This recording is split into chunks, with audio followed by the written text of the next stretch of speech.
Hello everyone, welcome back to another vlog. ನಾನು ಹೋದ ವ್ಲಾಗಲ್ಲಿ ಹೇಳಿದ್ದೆ ನಮ್ಮ ಮನೆಗೆ ಗೆಸ್ಟ್ ಬರ್ತಾ ಇದ್ದಾರೆ ಅಂತ. ಯಾರು ಏನು ಅಂತ ನಿಮಗೆ ಈ ವ್ಲಾಗಲ್ಲಿ ಗೊತ್ತಾಗುತ್ತೆ. ಕಾರ್ತಿಕ್ ಹೋಗಿದ್ರು ಕರ್ಕೊಂಡು ಬರೋಕ್ಕೆ, ಇಲ್ಲಿಂದ ಶಿವಮೊಗ್ಗದವರೆಗೂ ಹೋಗಿದ್ರು. ಸೊ ಅವ್ರನ್ನೆಲ್ಲ ಕರ್ಕೊಂಡು ಬಂದಿದ್ದಾರೆ. ನಿಮಗೆ ಗೊತ್ತಿರೋ ಹಾಗೆ ಅತ್ತೆ ಮಾವ ಬಂದಿದ್ದಾರೆ. ಅತ್ತೆ ಮಾವನ ಜೊತೆಗೆ ಯಾರು ಬಂದಿದ್ದಾರೆ ಅದನ್ನು ನೀವೇ ನೋಡಿ.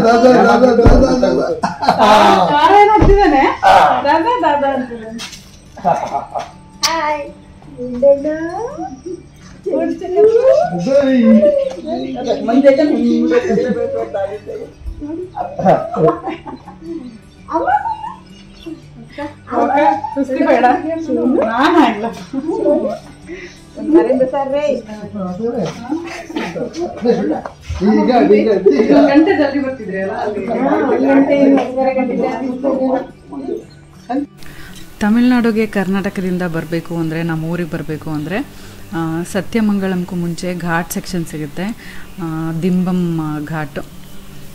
ಆ ಘಾಟ್ ಸೆಕ್ಷನ್ ದಾಟಿ ಬರಬೇಕು. ಅಲ್ಲಿ ಟ್ರಾಫಿಕ್ ಜಾಮ್ ಆಗಿ ತುಂಬ ಹೊತ್ತು ವೆಯ್ಟ್ ಮಾಡಿ, ಲಾಂಗ್ ಜರ್ನಿ ಮಾಡಿ ಟಯರ್ಡಾಗಿ ಬಂದಿದ್ದಾರೆ. ಅವ್ರು ಬಂದು ಸುಸ್ತಾಗಿರೋದು ನೋಡಿದ್ರೆ ನಿಮ್ಗೆ ಗೊತ್ತಾಗ್ತಿರ್ಬೋದು ಎಷ್ಟು ಟಯರ್ಡ್ ಆಗಿದ್ದಾರೆ ಅಂತ. ಸೊ ಯೂಶ್ವಲಿ ನಾನು ಯಾರಾದರೂ ಗೆಸ್ಟ್ಸ್ ಬಂದರೆ, ನಮ್ಮ ಮನೆಗೆ ಗೆಸ್ಟ್ ಬಂದರೆ ಕರ್ನಾಟಕದಿಂದನೇ ಬರ್ತಾರೆ. ನಮ್ಮ ತಮಿಳ್ನಾಡಲ್ಲಿ ಯಾರು ರಿಲೇಟಿವ್ಸ್ ಇಲ್ಲ. ಸೊ ನಾನು ಮಜ್ಜಿಗೆ ಮಾಡಿಟ್ಟಿರ್ತೀನಿ. ಇವತ್ತು ಕೂಡ ಮಜ್ಜಿಗೆ ಮಾಡಿಟ್ಟಿದ್ದೀನಿ. ನೀರು ಬೇಕಂದವ್ರಿಗೆ ನೀರು, ತಣ್ಣನ ಮಜ್ಜಿಗೆ ಬೇಕಂದವ್ರಿಗೆ ಮಜ್ಜಿಗೆ ಅಂತ. ಕಾರ್ತಿಕ್ಕು ತುಂಬಾ ಟಯರ್ಡ್ ಆಗಿದ್ದಾರೆ, ಯಾಕಂದರೆ ಕಂಟಿನ್ಯೂಸ್ ಜರ್ನಿ ಆಗಿಬಿಟ್ಟಿತ್ತು ಅವ್ರಿಗೆ. ಹೋಗೋದು, ಹಾಗೆ ಒಂದು ವೆಡ್ಡಿಂಗ್ ಅಟೆಂಡ್ ಮಾಡೋದಿತ್ತು, ಹಾಗೆ ಬರ್ತಾ ಪಿಕಪ್ ಇವ್ರಿಗೆಲ್ಲರೂ ಪಿಕಪ್ ಮಾಡಿಕೊಂಡು ಡ್ರೈವ್ ಮಾಡ್ಕೊಂಡು ಬಂದಿದ್ದಾರೆ. ಸೊ ಫುಲ್ ಟಯರ್ಡ್ ಆಗಿದ್ದಾರೆ. ಬಂದಿರೋದು ಯಾರು ಅಂತ ಬಹಳಷ್ಟು ಜನಕ್ಕೆ ಗೊತ್ತಾಗಿರ್ಬೋದು. ಇವರು ನಮ್ಮ ಚಿಕ್ಕತ್ತೆ ಫ್ಯಾಮಿಲಿ, ನಮ್ಮ ಅಪ್ಪನ ಚಿಕ್ಕ ತಂಗಿ ಅವರ ಫ್ಯಾಮಿಲಿ.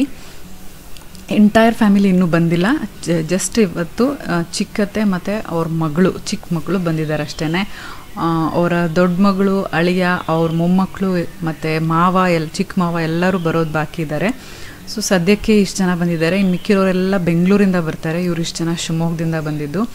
ನಮಗೆ ಚಿಕ್ಕತ್ತೆ ಫ್ಯಾಮಿಲಿ ತುಂಬಾ ಹತ್ತಿರ, ಯಾಕಂದರೆ ನಾವು ಚಿಕ್ಕವರಿದ್ದಾಗಿಂದನೂ ಸಮ್ಮರ್ ಹಾಲಿಡೇಸ್ ಬಂದರೆ ಅವ್ರ ಮನೆಗೆ ಹೋಗ್ತಿದ್ವಿ. ಅವ್ರು ಅವಾಗ ಸಾಗರದಲ್ಲಿರ್ತಿದ್ರು. ತುಂಬ ಅಂದರೆ ತುಂಬ ಎಂಜಾಯ್ ಮಾಡ್ತಿದ್ವಿ. ಆವಾಗಿಂದ ಹಿಡಿದು ನಾವು ಇಂಜಿನಿಯರಿಂಗ್ ಓದಬೇಕಾದ್ರೂ ಕೂಡ ಅವ್ರು ಬ್ಯಾಂಗ್ಳೂರಲ್ಲಿದ್ದರು. ಆ ಟೈಮಲ್ಲಿ ನಾವು ಬ್ಯಾಂಗ್ಳೂರಲ್ಲಿ ಓದಬೇಕಾದ್ರೆ ನಾನು, ಅಣ್ಣ, ಕಾರ್ತಿಕ್ ಎಲ್ಲರನ್ನೂ ಅವ್ರು ಸ್ವಂತ ಮಕ್ಕಳ ಥರ ಪ್ರತಿ ಸ್ಯಾಟರ್ಡೆ ಸಂಡೇ ಮನೆಗೆ ಕರೆಯೋರು, ಏನಾದರೂ ಸ್ಪೆಷಲ್ ಮಾಡೋರು, ತಿನ್ನಿಸೋರು. ಯಾಕಂದರೆ ಹಾಸ್ಟೆಲಲ್ಲಿ ಇರ್ತಿದ್ವಿ ನಾವೆಲ್ಲರೂ. ಹಾಸ್ಟೆಲ್ ಊಟ ತಿಂದು ಬಾಯಿ ಹಾಳಾಗಿರುತ್ತೆ ಅಂತ ನಮಗೂ ಕೂಡ ಎಲ್ಲರ ಜೊತೆ ಸೇರಿ ಎಂಜಾಯ್ ಮಾಡಿ ಹೋದರೆ ರಿಫ್ರೆಶಿಂಗ್ ಅನಿಸ್ತಿತ್ತು. ಸೊ ಆ ದಿನಗಳೆಲ್ಲ ನೆನಪಾಗ್ತಾ ಇದೆ. ಅಜ್ಜಾರೋಚು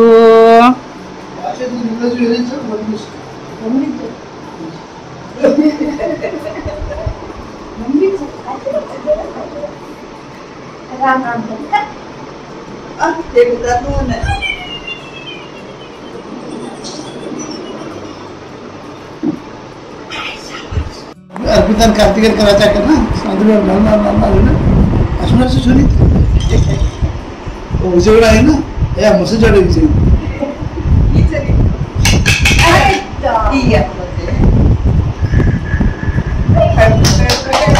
मुझे पता था साधु में बढ़ते से चलो चलने इधर अल्लाह को सब नेचुरल नहीं लड़का दीदी तो ನೋಡಿದ್ರಲ್ಲ ಚರಿತ್ ಅಜ್ಜಿ ಅಂದ್ರ ಜೊತೆ ಹೇಗೆ ಆಟ ಆಡ್ತಿದ್ದಾನೆ ಅಂತ. ಇದು ಅತ್ತೆ ಚಟ್ನಿ ಪುಡಿ ಮಾಡೋಕ್ಕೆ ಎಲ್ಲ ರೆಡಿ ಮಾಡಿದ್ದಾರೆ. ತುಂಬ ಒಣಕೊಬ್ಬರಿ ಕಲೆಕ್ಟ್ ಮಾಡಿಟ್ಟಿದ್ದೆ ನಾನು. ಚಟ್ನಿ ಪುಡಿ ಅತ್ತೆ ಚೆನ್ನಾಗಿ ಮಾಡ್ತಾರೆ ಅಂತ ಕಾರ್ತಿಕ್ ಹೇಳ್ತಿರ್ತಾರೆ. ಸೊ ಅವರು ಚಟ್ನಿ ಪುಡಿಗೆ ಬೇಕಾಗಿರೋ ಇಂಗ್ರೀಡಿಯೆಂಟ್ಸ್ನೆಲ್ಲ ಈ ತಟ್ಟೆಯಲ್ಲಿ ಜೋಡಿಸಿದ್ದಾರೆ. ಸ್ವಲ್ಪ ಹಿಂಗು, ಸ್ವಲ್ಪ ಹುಣಸೆಹಣ್ಣು, ಉಪ್ಪು, ಬೆಳ್ಳುಳ್ಳಿ, ಕರಿಬೇವಿನ ಸೊಪ್ಪು, ಖಾರದ ಪುಡಿ ಮತ್ತು ಒಣಕೊಬ್ಬರಿ ತುರಿದಿರೋದು. ಸೊ ಇದಿಷ್ಟನ್ನು ನಾನು ಬ್ಯಾಚ್ ಬೈ ಬ್ಯಾಚ್ ಈಗ ಮಿಕ್ಸಿಗೆ ಹಾಕಿ ಪೌಡರ್ ಮಾಡಿ ಇಡ್ತೀನಿ. ನಾನು ಅತ್ತೆ ಮಾಡೋ ಶೇಂಗಾ ಚಟ್ನಿ ಪುಡಿ ತಿಂದಿದ್ದೀನಿ, ಬಟ್ ಒಣಕೊಬ್ಬರಿ ಚಟ್ನಿ ಪುಡಿ ಯಾವತ್ತೂ ತಿಂದಿರಲಿಲ್ಲ. ಶೇಂಗಾ ಚಟ್ನಿ ಪುಡಿ ತುಂಬಾ ಚೆನ್ನಾಗಿ ಮಾಡ್ತಾರೆ. ತುಂಬ ಸಿಂಪಲ್ಲಾಗಿ ತುಂಬ ಕ್ವಿಕ್ಕಾಗಿ ಫಾಸ್ಟಾಗಿ ಮಾಡಿಬಿಡ್ತಾರೆ. ಅವರೆಲ್ಲನೂ ಅಷ್ಟೇ ಉಪ್ಪಿನಕಾಯಿ ಹಾಕೋದ್ರಿಂದ ಹಿಡಿದು ಮಟನ್ ಸಾರು, ಚಿಕನ್ ಡ್ರೈ ಏನು ಮಾಡಿದ್ರು ತುಂಬ ಕ್ವಿಕ್ಕಾಗಿ ಮಾಡ್ತಾರೆ. ನಾವೆಲ್ಲರೂ ಎಷ್ಟು ಟೈಮ್ ಸ್ಪೆಂಡ್ ಮಾಡಿ ಟೇಸ್ಟಿಯಾಗಲಿ ಅಂತ ಮಾಡಿರ್ತೀವಿ, ಅವರು 20 ನಿಮಿಷದಲ್ಲಿ ಮಾಡಿಬಿಡ್ತಾರೆ. ಬಟ್ ಸ್ಟಿಲ್ ಟೇಸ್ಟ್ ತುಂಬಾ ಚೆನ್ನಾಗಿರುತ್ತೆ. ಈವನ್ ಚಿಕ್ಕತ್ತೆ ಕೈ ಅಡುಗೆ ಕೂಡ ತುಂಬಾ ಟೇಸ್ಟಿಯಾಗಿರುತ್ತೆ. ಯಾವಾಗಾದರೂ ನಾನು ಅವ್ರ ಕೈ ರೆಸಿಪೀಸ್ನ ಅವ್ರ ಮನೆಗೆ ಹೋದಾಗ, ಊರಿಗೆ ಹೋದಾಗ ಶೇರ್ ಮಾಡ್ತೀನಿ. ಸೊ ಈಗ ನಾನು ಬ್ಯಾಚ್ ಬೈ ಬ್ಯಾಚ್ ಪೌಡ್ರ್ ಮಾಡಿ ಇಡ್ತಾಯಿದ್ದೀನಿ. ಇದು ಪೌಡ್ರ್ ಮಾಡುವಾಗ ಸ್ವಲ್ಪ ಆವಾಗವಾಗ ಸ್ಪೂನಲ್ಲಿ ಮಿಕ್ಸ್ ಮಾಡ್ತಾ ಮಾಡಿದ್ರೆ ಎಲ್ಲ ಕಡೆಯಿಂದನೂ ನೀಟಾಗೆ ಮಿಕ್ಸ್ ಆಗುತ್ತೆ, ಹಾಗೆ ಪೌಡರ್ ಆಗುತ್ತೆ. ಬ್ಯಾಚ್ ಬೈ ಬ್ಯಾಚ್ ಮಾಡೋದ್ರಿಂದ ಎಲ್ಲನೂ ಫೈನಲಿ ಒಂದು ಸಲ ಮಿಕ್ಸ್ ಮಾಡಿದ್ರೆ ಚೆನ್ನಾಗಾಗುತ್ತೆ. ಸ್ವಲ್ಪ ಬಿಸಿ ಆಗೋಗಿರುತ್ತೆ ಇದು ಮಿಕ್ಸಿಯಲ್ಲಿ ನಾವು ಗ್ರೈಂಡ್ ಮಾಡೋದ್ರಿಂದ. ಸ್ವಲ್ಪ ಆರಿದ್ಮೇಲೆ ನಾವು ನೀಟಾಗಿ ಏರ್ಟೈಟಾಗಿ ಕವರ್ ಮಾಡಿಟ್ರೆ ಬಹಳಷ್ಟು ದಿನ ಹಾಗೇ ಇರುತ್ತೆ. ಫ್ರಿಡ್ಜಲ್ಲಿ ಕೂಡ ಇಡ್ಬೋದು, ಫ್ರಿಡ್ಜಲ್ಲಿ ಇಟ್ಟರೆ ಇನ್ನೂ ಜಾಸ್ತಿ ದಿನ ಇಡ್ಬೋದು. ಇದು ಬಿಸಿ ಅನ್ನದ ಮೇಲೆ ತುಪ್ಪ ಹಾಕ್ಕೊಂಡು ತಿಂದರೆ ತುಂಬ ಚೆನ್ನಾಗಿರುತ್ತೆ. ಇದ್ರ ಜೊತೆಗೆ ಕೆಲವರು ಒಣಗಿರೋ ಸೀಗಡಿ ಮೀನನ್ನ ಚೆನ್ನಾಗಿ ಹುರಿದು ಅದನ್ನು ಕೂಡ ಪೌಡ್ರ್ ಮಾಡಿ ಹಾಕ್ತಾರೆ. ಸೀಗಡಿ ಚಟ್ನಿ ಪುಡಿ, ಅದು ಕೂಡ ತುಂಬ ಚೆನ್ನಾಗಿರುತ್ತೆ.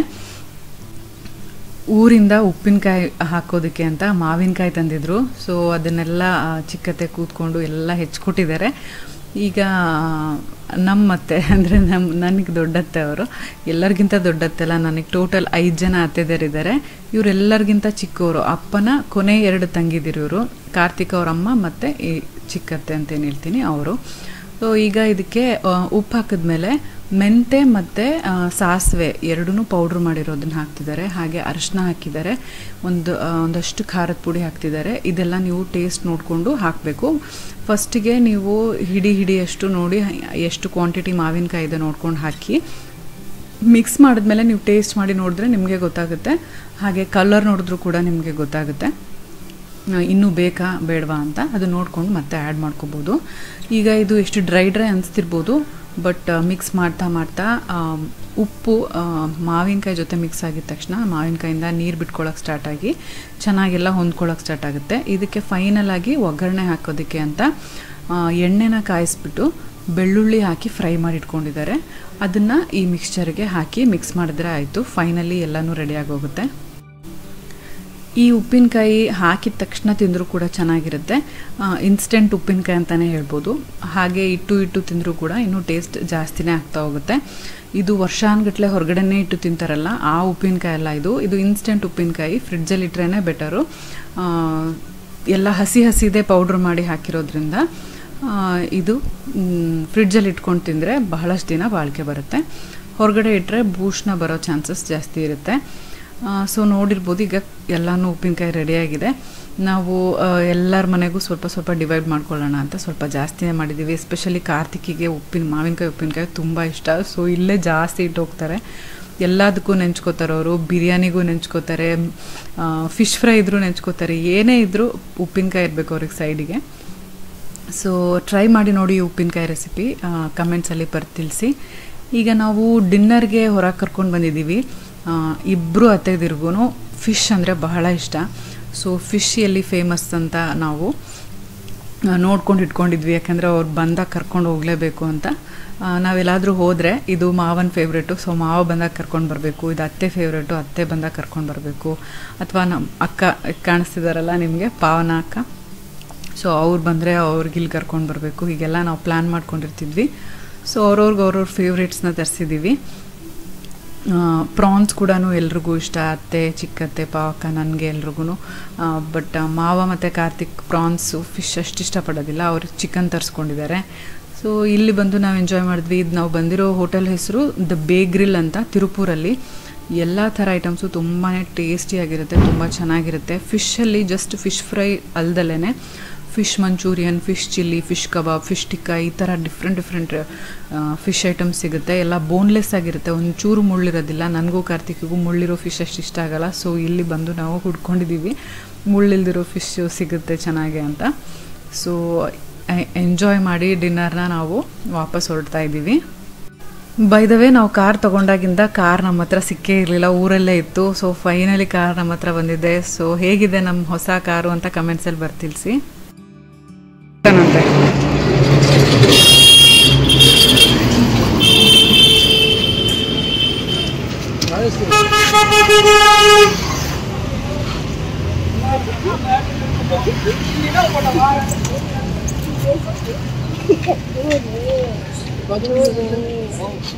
Please come.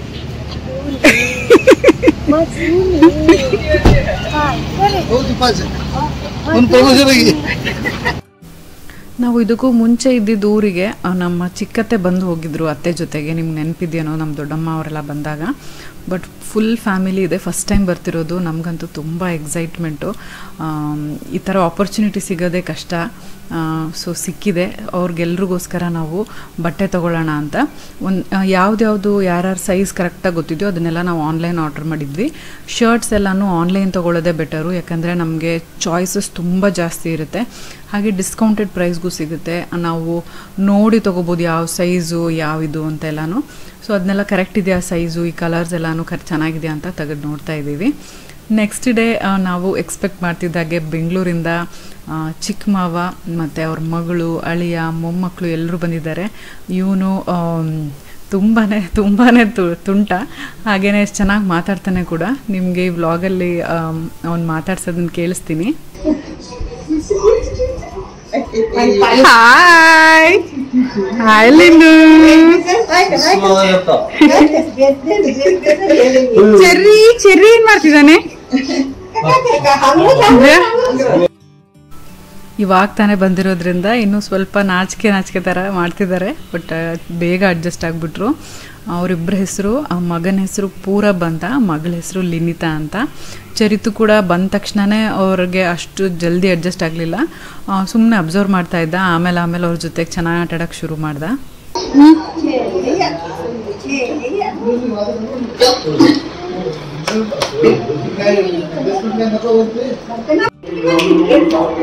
चिटकी कुमार चरित्र आपल्या वडीच्या होत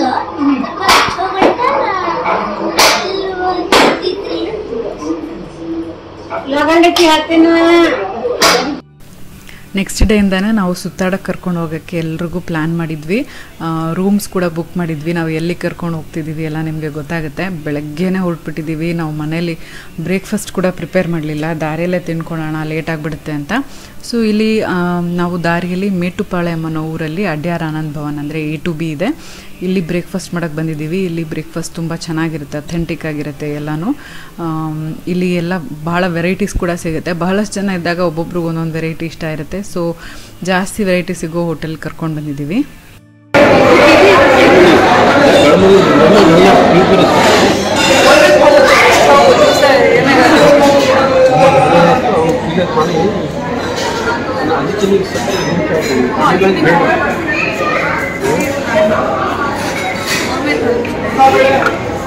ಸಖತ್ ಎತ್ಕೋ ಅಂತ ಸತಾಯಿಸ್ತಾನೆ.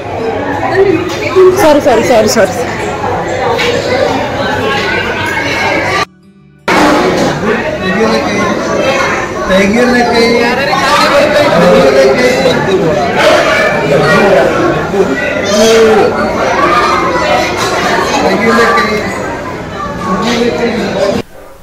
ಸೊ ಬ್ರೇಕ್ಫಾಸ್ಟ್ ಮಾಡಿ ನಾವು ಕಂಟಿನ್ಯೂ ಮಾಡ್ತಾ ಇದ್ದೀವಿ.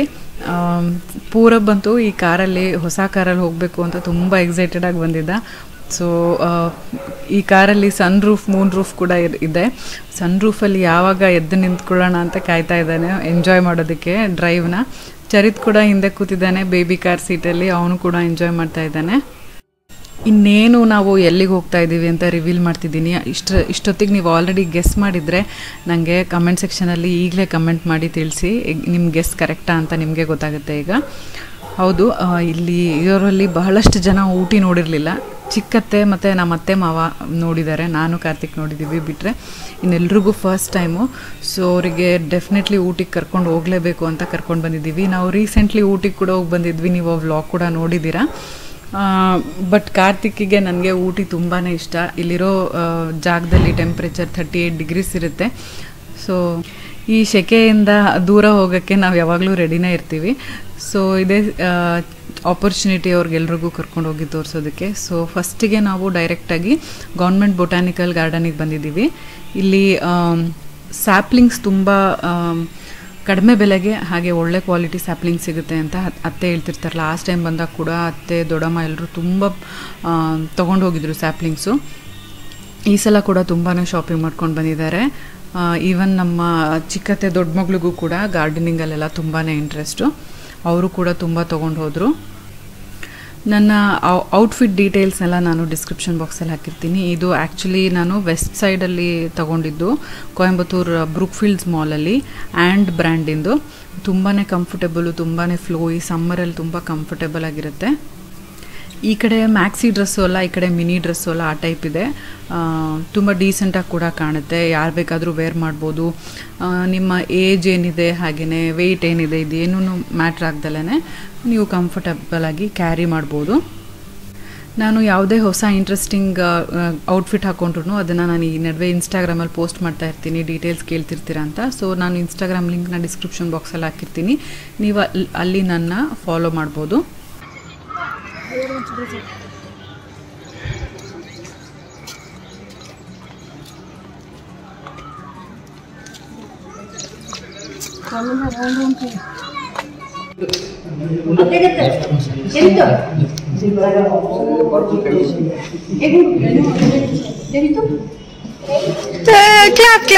ಕ್ಲಾಪ್ ಜಾಣ.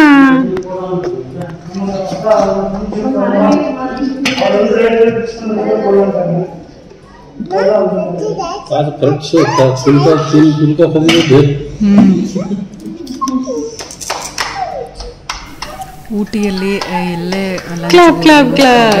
ಎಸ್ಪೆಷಲಿ ಸಮ್ಮರ್ ಸೀಸನಲ್ಲಿ ನಾವು ಹೋಗಿ ಬಂದಿದ್ದ ಜಾಗ ಸ್ವಲ್ಪ ಪೀಸ್ಫುಲ್ ಆಗಿತ್ತು. ಯಾಕಂದರೆ ಮಕ್ಕಳೆಲ್ಲ ಚೆನ್ನಾಗಿ ಆಡೋ ಥರ ಇರಲಿ ಅಂತ ನಾವು ಜಾಸ್ತಿ ಕ್ರೌಡ್ ಇಲ್ದಿರೋ ಜಾಗ ಹುಡುಕೊಂಡು ಹೋಗಿದ್ವಿ. ಈವನ್ ಡಿನ್ನರ್ ಕೂಡ ನಾವು ಸ್ಟೇ ಮಾಡಿದ ಹೋಟೆಲಲ್ಲೇ ಇತ್ತು, ಸೊ ಅಲ್ಲೂ ಕೂಡ ಪೀಸ್ಫುಲ್ ಆಗಿತ್ತು. ನೈಟ್ ಆಗ್ತಾ ಊಟಿಯಲ್ಲಿ ಡೇ ಟೈಮ್ ಗೊತ್ತಾಗಲ್ಲ, ನೈಟ್ ಆಗ್ತಾ ತುಂಬ ಚಳಿ ಫೀಲ್ ಆಗಕ್ಕೆ ಸ್ಟಾರ್ಟ್ ಆಗುತ್ತೆ. ಎಸ್ಪೆಷಲಿ ಮಕ್ಕಳಿಗೆ ನೀವು ಏನಾದರೂ ಪ್ಲ್ಯಾನ್ ಮಾಡೋದಿದ್ರೆ ಎಲ್ಲ ನೆಸಸರಿ ವುಲ್ಲನ್ ಐಟಮ್ಸ್ನ ತೊಗೊಂಡು ಹೋಗೋದು ಮರಿಬೇಡಿ.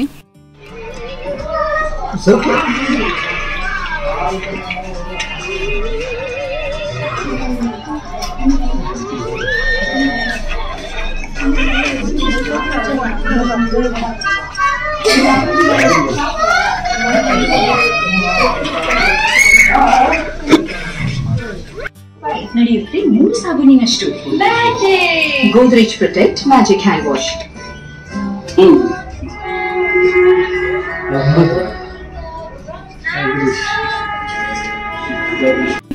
ಸೊ ಇವತ್ತಿನ ಎಲ್ಲ ಸೈಟ್ ಸೀಯಿಂಗು, ಊಟ ಎಲ್ಲ ಮುಗಿಸ್ಕೊಂಡು ನೈಟ್ ಎಲ್ಲರೂ ಫನ್ನಿಗೆ, ಟೈಮ್ ಪಾಸ್ಗೆ ಅಂತ ಪ್ಲೇಯಿಂಗ್ ಕಾರ್ಡ್ಸ್ ಆಡ್ತಾ ಇದ್ದೀವಿ.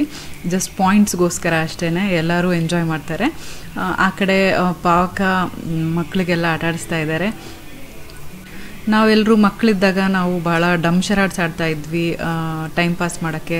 ದೊಡ್ಡವರೆಲ್ಲರೂ ಈ ಥರ ಪ್ಲೇಯಿಂಗ್ ಕಾರ್ಡ್ಸ್ ಆಡ್ತಿದ್ರು. ಈಗ ನಾವು ದೊಡ್ಡವರಾಗಿರೋದಕ್ಕೆ ಅವ್ರ ಜೊತೆಗೆ ಸೇರ್ಕೊಂಡು ನಾವು ಆಡ್ತಾ ಇರ್ತೀವಿ ಅವಾಗವಾಗ. ನೀವು ಎಲ್ಲರೂ ಸೇರಿದಾಗ ಹೇಗೆ ಟೈಮ್ ಪಾಸ್ ಮಾಡ್ತೀರಾ, ಫ್ಯಾಮಿಲಿ, ಕಸಿನ್ಸ್ ಎಲ್ಲರೂ ಸೇರಿದಾಗ ಅಂತ ನನಗೆ ಕಮೆಂಟ್ಸಲ್ಲಿ ಬರ್ತಿಳಿಸಿ.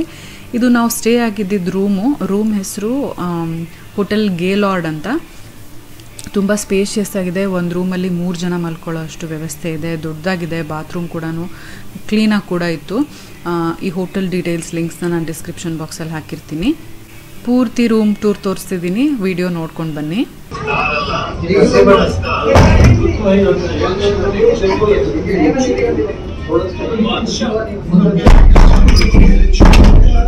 ಹೊಸ ಕಟ್ಟು ಅಲ್ಲ ತಾನೆ, ಕ್ರಿಟೋದ ಬಾದ್ಶಾ ನಾವೇ.